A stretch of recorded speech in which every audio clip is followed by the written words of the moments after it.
During the monsoon, this channel surges with enough force to turn the surrounding landscape into an aggressive inland sea.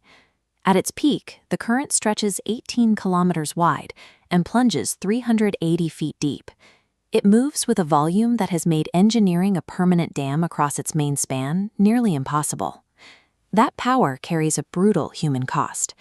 Every year, the current swallows thousands of square kilometers of land, leaving entire communities to navigate submerged streets. It carries a male name, the Brahmaputra, distinguishing it from the feminine titles typical of Indian rivers. But that aggressive reputation vanishes at its source. Located 5,390 meters high in the Tibetan Himalayas, the river begins as a quiet, freezing trickle, slipping out from under a shelf of ice. Trace this journey backwards and you find a contradiction.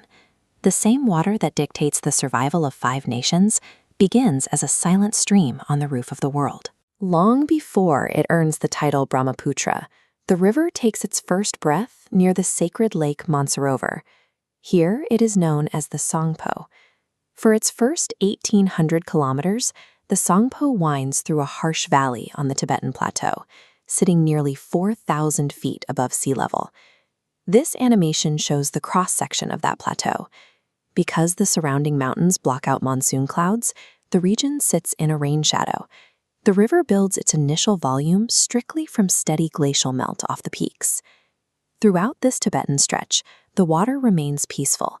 There is no hint of the torrent waiting at the edge of the plateau. The plateau acts as a high-altitude runway. It gives the water hundreds of miles to slowly accumulate the potential energy required for a massive, inevitable fall. That fall occurs when the Tsangpo hits a wall of Himalayan rock, carving a sharp, horseshoe-shaped path through a deep mountain gorge. This geographic choke point is a flashpoint for international tension. It is the precise location where China has proposed constructing massive hydroelectric dams. Looking at the river's course on a map, the stakes are clear. A blockade here would directly restrict the water supply for millions in the downstream networks of India and Bangladesh. The water takes a violent plunge into the steep hills of Arunachal Pradesh, crossing the border and taking a second name, the Dihang. The velocity of water dropping down these elevations holds enough power to generate 12,000 megawatts of electricity, meeting the energy needs of the entire Northeast Indian region. This sudden drop in elevation weaponizes the flow. The river enters India as a high-velocity engine, reshaping local geography and international relations simultaneously. As the water reaches the flat valleys of Assam, it merges with tributaries like the Lohit and finally earns the title Brahmaputra. The landscape instantly erupts into turquoise and green ecosystems. The sudden spread of millions of gallons of fresh water feeds dense rainforests, creating specialized habitats found nowhere else on the planet. Kaziranga National Park is the proof of this biological wealth, where these floodplains support the world's largest population of one-horned Indian rhinoceros.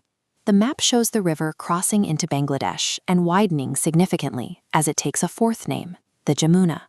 Further south, the Jamuna collides with the Ganges, merging into a single overwhelming channel known as the Meghna. For Bangladesh, this network is the primary infrastructure. The economy relies on these wide channels to move agricultural goods and livestock across the country. In a few thousand kilometers, the ice that dripped off a silent Tibetan glacier has grown into the central pillar of a national economy. This satellite imagery shows the destination at the Bay of Bengal. Water and sediment from the Himalayas fan out, creating the world's largest river delta. These dark green patches are the Sundarbans, a 10,000 square kilometer World Heritage Site and sanctuary for the Bengal tiger. The environment here blurs the line between land and sea, dominated by the vertical breathing roots of the sundari trees. But this biology is delivered by annual floods.